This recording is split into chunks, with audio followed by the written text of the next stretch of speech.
Hi, thank you so much for clicking on this video and for wanting to spend some time with me today.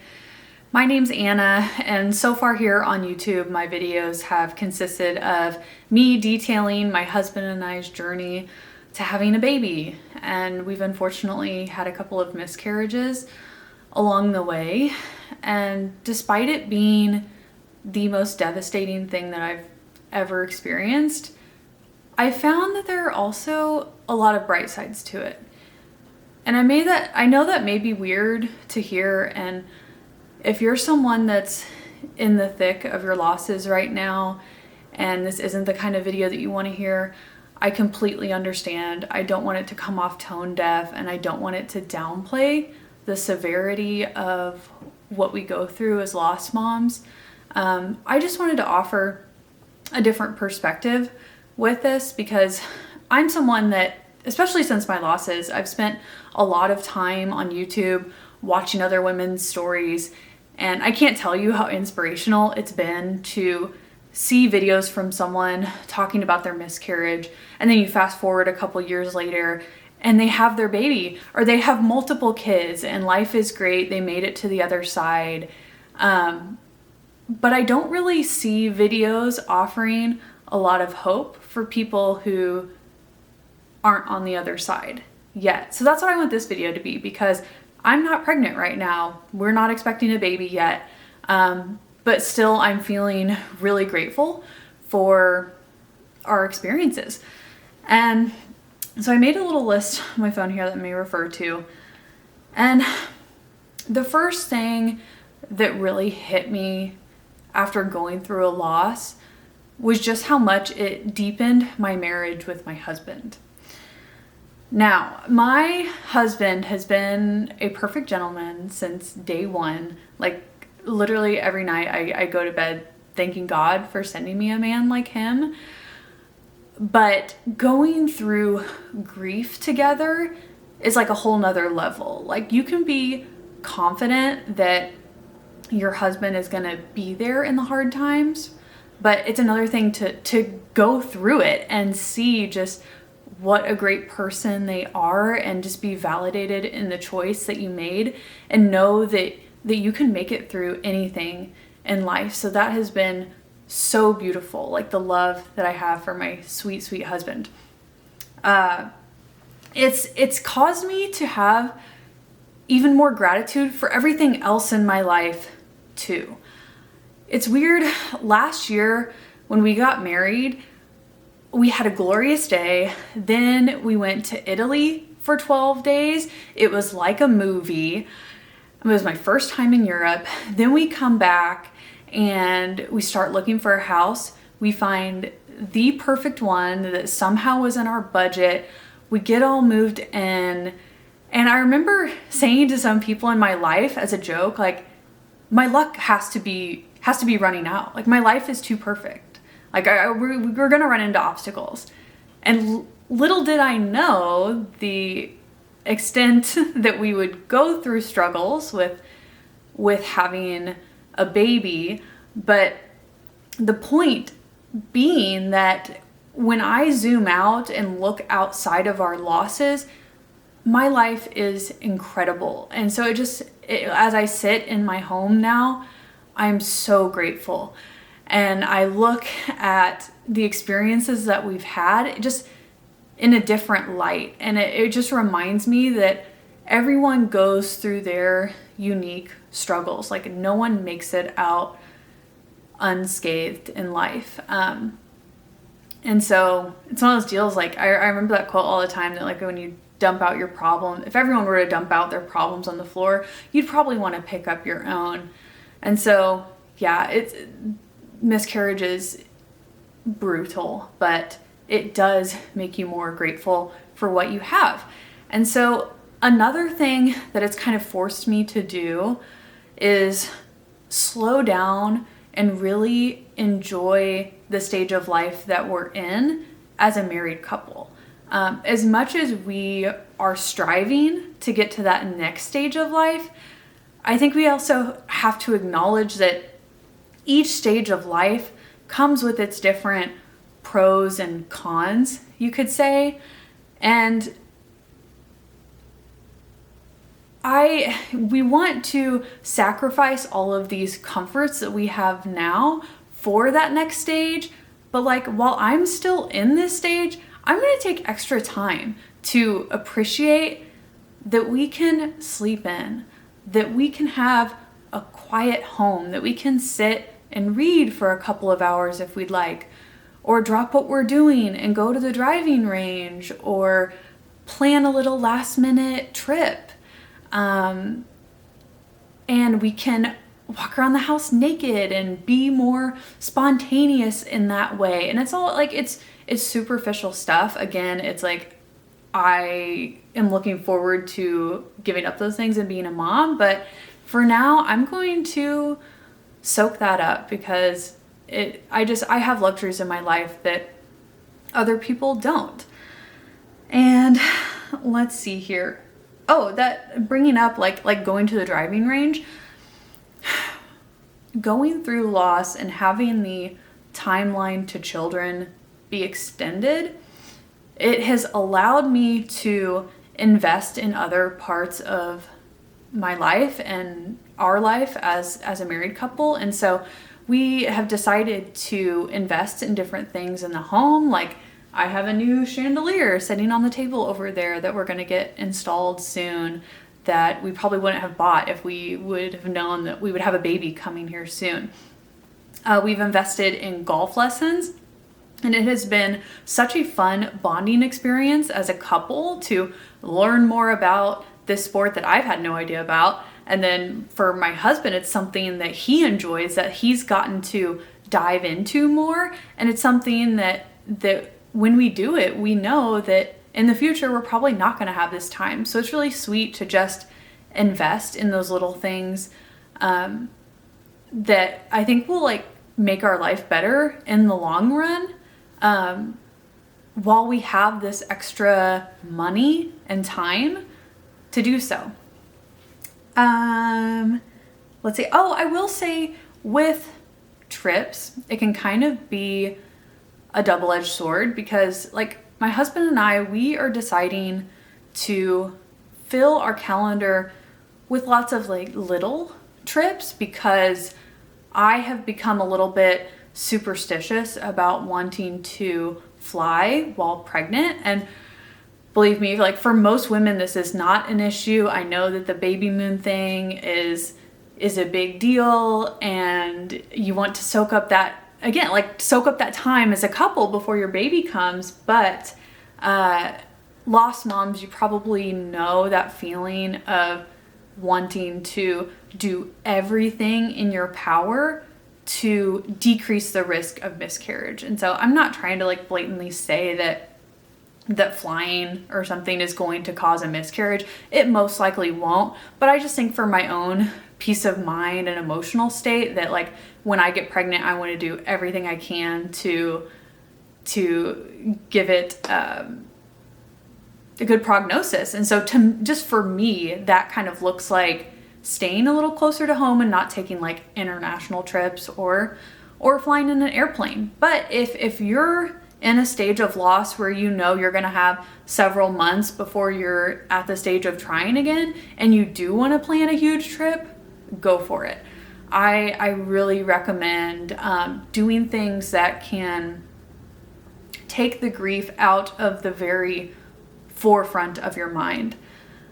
I'm not going to rid you of it. I never will. We know that we always carry that, but I think if you do other things that bring you joy, it can make the time go by faster, and you can get out in the world and see that there are so many beautiful things that it has to offer us and things that we can learn and do to make ourselves better, that's a benefit of having more time to do those investments.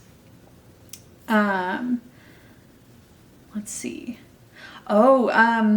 Miscarriage. It has really forced me to take a deeper look at my health. And it's funny because for me, I'm someone that's always been flagged as like a person of health in like my inner circles, that I'm dedicated to going to the gym. I eat my vegetables. I'm thinner, like things like that people always say that I'm really healthy. And I think it just kind of led to me like being naive that something like miscarriage could happen to me. And now that we've gone through loss multiple times, like I've wanted to step back and work with new providers like functional medicine doctors who can do really comprehensive blood work. And I feel like I was able to learn so much from that. Not only was I able to identify things that like weren't contributing to my miscarriages that oftentimes do for women, like I don't have a thyroid issue, I don't have autoimmune conditions, I don't have a blood clotting disorder. And on the flip side though, I did find out things about myself that I don't think I otherwise would have been able, or that I just would have discovered had it not been for these losses. I got diagnosed with SIBO, an intestinal like digestive issue. And then, it's very likely that I have hypophosphatasia, a rare metabolic genetic condition that I will be dealing with for the rest of my life. Like once we're done having children, I'll likely be getting enzyme injections. And so that's something that has made me feel like there is purpose in the loss. And again, just that gratitude for now knowing more about the state of my health, that it's like it's not only for fertility but for the rest of my life. But it certainly has the added benefit of giving me more confidence once we do go to try. And it's honestly been fascinating to learn more about the female body and our reproductive system, how fertility works, and just so many elements of our health that I didn't understand before. And I think that that's so ironic, because I was already a person that was really driven to learn about these things. But when you like hit rock bottom and have to like really deeply look at your health, and you realize that you fall into this minority bucket of people who have like recurrent miscarriages, like, and that the rest of your life kind of depends on what you do now, like you take it so much more seriously, and you find out the ways that you're able to sacrifice for that future that you want. So I'm grateful to have learned more about my body, and I know that it's stuff that I'll be able to teach my children one day. It also has given me more time to learn about being a mom, like in a practical sense. Oh my God, my battery's about to die. Oh, I'm gonna pause this. Wow, okay, I'm back. I believe I was talking about how our losses have made me feel like I'm gonna be a better mom. It's prepared me in ways that I don't think I would have had. One really crummy thing about going through loss is that everyone's life around you keeps going. It can be really difficult when people you know and people you don't know online that they're having babies or announcing pregnancies. But a good thing about having more time is that you're able to learn some of the skills about being a mom. Like for me, I had no prior experience about what it's like to take care of a newborn. And I've had a few friends have babies, and I've gotten to feed a 2-week-old and burp them, and I was able to change an 8-week-old's diaper. And just, I think getting your hands in there around a baby, it really just gives you more confidence for being able to do that when the time comes for you. So I really appreciate being able to do that.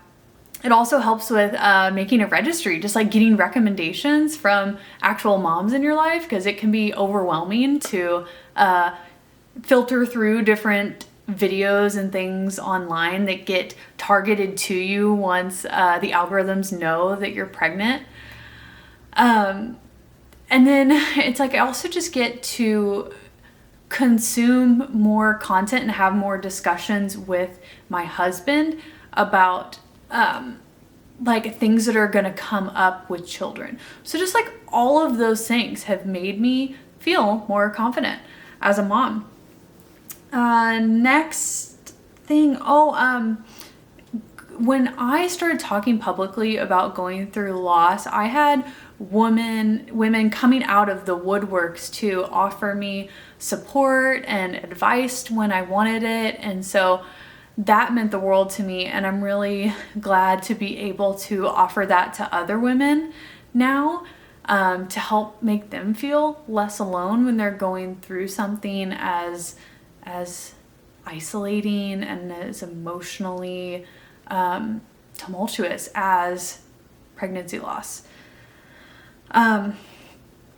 It's interesting because during the last year or year and a half, I've had things going on with some of my closest friends that have been really life altering for them at the same time when I'm going through the most difficult thing of my life. And as painful as that is, I think that going through this, it kind of shifts your... So we haven't been able to show up for each other the way that we've needed to, and whether that be because of capacity or just recognizing differences in values and what we want in life and just like the stages of life that we're in, that it's created a distance with these friendships. I wouldn't say I've lost my friends, but it's just caused a shift. But at the same time, that has created an opening that has allowed for new friendships to step into place and start to flourish, and that are able to give me the comfort that I feel like I need during this time, and that we're able to have open discussions, and that we're kind of planning our lives on the same kind of timeline. And so that's been incredibly valuable to me. And you just kind of, I think through loss, you begin to build a resilience that otherwise would not have been possible, because like, you can't hurt my feelings. I've lost my baby. And if I can survive that, then I can survive anything. I can let the little stuff roll off my shoulder, and it just allows me to more maturely process my emotions, and it gives me the self-confidence to defend what I believe in, even if it comes at the cost of like losing people or relationships changing, because I can survive no matter what happens. So I think that just, it allows you to have people in your life that are really meant to be there and that really accept you for who you are. So that's something to be aware of, that peripheral relationships can also change with pregnancy loss. And my list went dark. Let's see.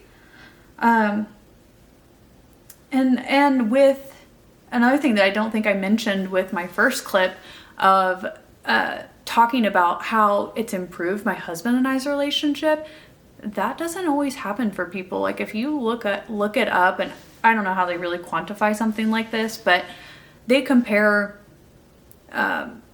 infertility and like pregnancy loss to like getting a cancer diagnosis. So I just say that to try and illustrate the severity of what you're going through. So you really have to kind of guard your relationships and be intentional about that communication, but you can do it, and then your relationships will turn out stronger in the end.